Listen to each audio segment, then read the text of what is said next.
A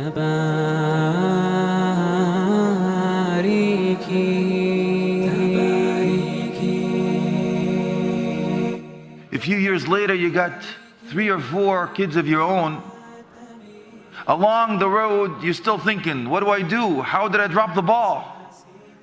My son Muhammad is now called Mo. And my daughter Fatima is called Queen Latifah. And I'm thinking, this is the same son that I put everything in, and the same daughter that I actually purchased everything for.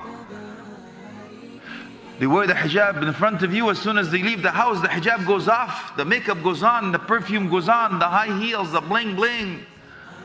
Your son wears the thobe and the kufi. As soon as he goes out, they do the Jekyll and Hyde. Inside the masjid, he's like Abu Bakr. Outside the masjid, he's like Abu Jahl. They have a Facebook account, and your name is Muhammad Deen. Now his name is Diablo. Your own daughter, Fatima, she has another Facebook account called Foxy Mama. And the hijab is off, man, and she's kissing the air in the corner.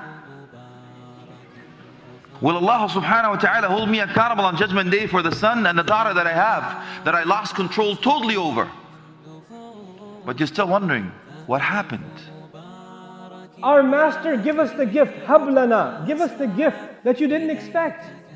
Ya Allah, give us the unexpected, undeserved gift. What gift? Min azwajina wa dhurriyatina qurrata a'yun. From our wives and our husbands and our children, give us what makes our eyes so happy that it makes us cry.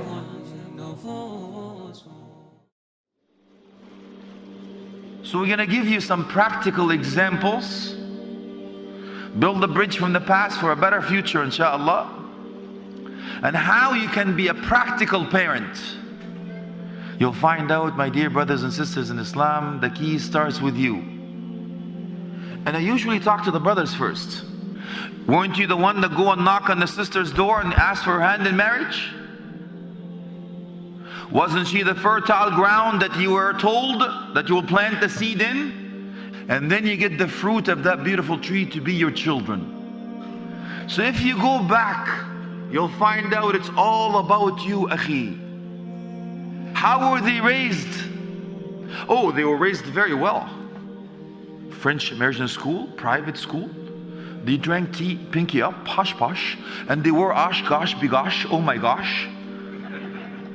Wallahi, akhi, we're not asking you for this, we're asking for tarbiyah, habibi. Akun Quran and Sunnah. Get it? So you started your family. Alhamdulillah, congratulations. You're now a husband. You left the singlehood, you're in the hood. And going into parenting now, because you get this bundle of joy that changes your life. You know why they're so special? Because before you had that, you were just called a husband or a wife. But after you have your child, you're called a father and a mother. But you remember the day your wife came to you and says, honey, I have some good news. Doctor told me I'm pregnant. So you prostrate to Allah, thank Him for the hibah. It's a gift He's given you. You start putting your hand on her tummy. Oh, I felt a kick. You start talking now. Picking names, picking colors, picking clothes, painting the wall. And now you're treating your wife like she holds the future of humanity in her womb. Don't move too much. Don't carry this. Let me get that for you. Your parents, the in-laws, I won't talk about politics. They treat her like a queen. Totally different now. Let me carry this for you. No, let me cook. I'll make dinner. I'll clean this. Don't worry, sit here, put your feet up. Foot massage, no problems. So you won't forget the day, it's true. And you won't forget the day that your wife seen death with her own eyes, giving your child birth. You won't forget the day that she actually looked at you for the first time and smiled. You won't forget the day that they looked at you and say, Baba or Mama. You won't forget the day they took the first step for the first time. You won't forget the day they actually went to school for the first time. You missed them already. You won't forget the day that they gone to college. Things go far. And then you wonder, what happened. So, practical examples now. First one, you need to bring your child with you to pray Fajr prayer. Take my son to the masjid, pray Fajr. Dude, I don't even pray Fajr. I'm just going to tell you, you need to change. That's all. And there's nothing worse than you lead them astray. Nothing worse, according to the hadith. Do not give a mixed message or the wrong message to your children. That your school or your swim team or your soccer practice is more important than Fajr prayer. So from now on, you need to get your child, at least when they get to 7, or they differentiate between boys and girls, to come to pray Fajr prayer with you in the masjid. They should grow in the masjid. Step number 2. When you come to the masjid for Fajr, or leave the masjid going home, you need to say Adhkar al-Sabah together now. So I don't know the Adhkar. Guess what, champ? You need to learn the Adhkar. We come to pray together. Alhamdulillah. We say the Adhkar together. Fantastic. What happens? You build the bond. And your wife will do the same thing at home. We pray Fajr together. Let's say the Adhkar. And then when you pick him from school, you say Adhkar al-Masa' together. It's now called the Art of Delegation. I need to give him homework. To do what? We need to have a family halaqah at home once a week.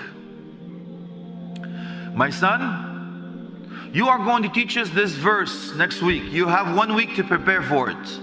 My daughter, you're going to teach us what this hadith means and the lessons learned and the wisdom behind it. On top of that, you need to have deen and dunya, right? A beautiful combination. Moderation. So what are we going to do? No matter how many children I have, I need to have a special date with my son or special date with my daughter. I'm going to concentrate on one person at a time. What happens? After you have the date, you bond, then raise awareness. How, man? First thing is hikmah. Wisdom. You need to speak their language. Understand what they go through, the environment they're in. And when you obligate, you do it in the best way possible. Allah subhanahu wa ta'ala told Prophet Muhammad sallallahu alaihi wasallam what? If you were harsh-hearted, you were difficult with them, they would have fled away. You are the most important person in his life or her life. You have an S on your chest. So your child thinks the most important people to me, the one that you're supposed to protect me, the one that is supposed to nurture me, is telling me that I'm an idiot. I must be an idiot. I must be stupid. I am worthless. You just killed your child. Congratulations. I'm happy for you. So what are we going to do, man?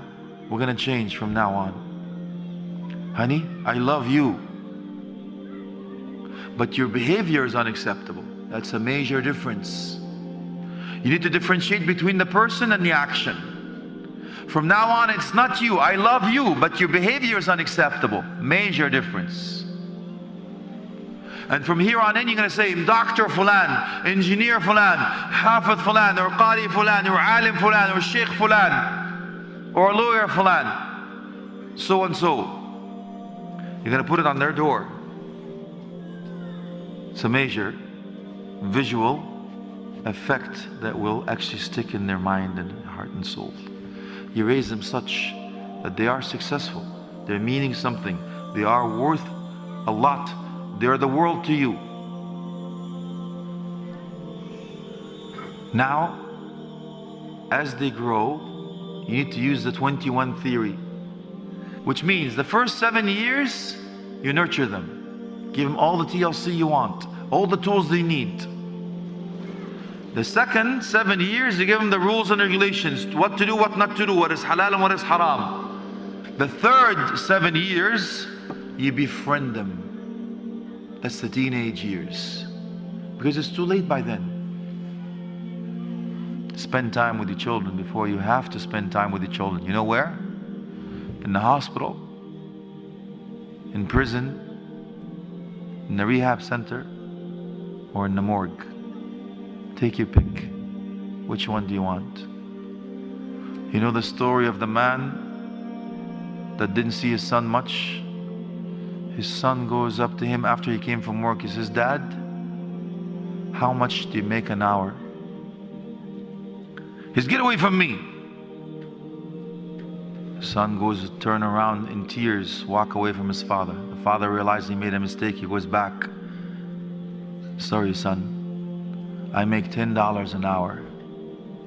The son goes up to him and says, "Here you go, Dad. I saved $10. Can I have 1 hour of your time?" Career mom. I've seen this with my own eyes, by the way. Woman drops off her daughter in the daycare provider. By the way, they don't spend time with them. The whole day is at work. They go home, somebody else looks after them, cooks the food, nurse this, change that. And then she came to pick up her daughter at night after. Well, you know what happened to her daughter? Her daughter cried. Why do you think her daughter cried? Because she thinks that she's going away from her mother. She thinks the daycare provider is actually her mother. And this woman is taking her away from her mother. Don't be a career mom, ukhti. This dua, our Master, give us the gift, hablana, give us the gift that you didn't expect. Ya Allah, give us the unexpected, undeserved gift. What gift? Min azwajina wa dhurriyatina qurrata a'yun. From our wives and our husbands and our children, give us what makes our eyes so happy that it makes us cry. It cools our eyes. You know what that means? It makes you so happy you want to cry. When you listen to your child recite Quran, then it makes you so happy you want to cry. When you look at your wife and how she's raising your children, it makes you so happy you want to cry. When she looks at the husband who wakes up his children for Fajr and takes them to the masjid, she wants to cry. She's so happy. Our husbands cry and our wives cry, but they don't cry because they're happy. We are asking Allah for tears of joy. We want to be so happy with our family. Your children should love, or they should run to you and hug you when you come home. That's the relationship you should have with your children. I'm talking to the fathers here. You cannot afford to be authorities over your children. You have to be friends and authorities with your children. The only one who will give them the love of Islam is you, and you will not be able to give it to them if you're only an authority, if you only yell at them and tell them what to do, but you're not their friend. If the fathers don't do this, we will lose this ummah. We will lose our next generation. I am telling you. I'm guaranteeing you. This is the dua. We are asking Allah to give us so much happiness from our wife and our husband and our children that it makes us want to cry out of joy. How will that happen? You cannot ask Allah for something and not make any effort yourself. When you're a good wife, your daughter will be a good wife. Wallahi, when you're a good husband, your son will be a good husband. And if you're not, then you will create bad families down in the future. And you will be the fault. You will be the reason. On Judgment Day, when I stand in front of Allah as an imam, they will be tied to me. And if I didn't do my job with them, and they made mistakes because of me, their mistakes will also cost me. I will be dragged down with them. But if I raised my children correctly, and I did good with them, and they went on to serve Allah's deen and become good people, earned good deeds, then Allah raises them. And when He raises them, automatically, because I'm chained to them, He raises me. رَبَّنَا هَبْ لَنَا مِنْ أَزْوَاجِنَا وَذُرِّيَّاتِنَا قُرَّةَ أَعْيُنٍ